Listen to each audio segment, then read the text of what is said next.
আসসালামু আলাইকুম বন্ধুরা। আজকে আমি গেলাম কোলায় যাই দেখি ও মা এ কি সুন্দর পরিবেশ মগো কোলায় মুই বাড়ির পেশে মোর কোলা হেজ ভিন্ন কিন্তু মুই এক ফিরো নামি নেই কোলা।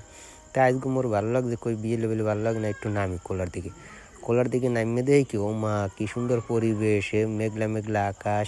এবার দেখি মগো কাকু ঔষধ দিতে আছে কি জানি, তাই নামলাম দাঁড়িয়ে দেখি যে একসের পুঁই শাক, তারপর ওই কি জানি কয় ওই আপনার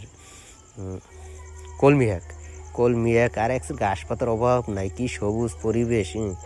তা ভালোই লাগলে এই ঘুরতে ঘুরতে যাই দেখি কেউ আবার ঘাস কাটতে আসে।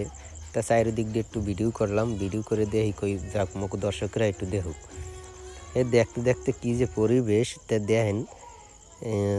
কোলায় কোনো ধান টান নাই, সব পরিবেশ ঠান্ডা। ওই কাকুয়া ঔষধ দিতে আছে, আবার ওই ঘাস কাটতে আছে কারা কারা জানি, লাল শাক, তারপর পুঁই শাক, বিভিন্ন ধরনের শাক পাতা এখানে অভাব নাই।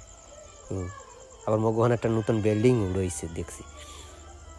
মুই দেখি নেই এই আজকে নামলাম কোলায়, নামিয়ে দেখি যে হরতে আছে কাকু কি সুন্দর ঔষধ দিতে আছে পুঁই শাকে।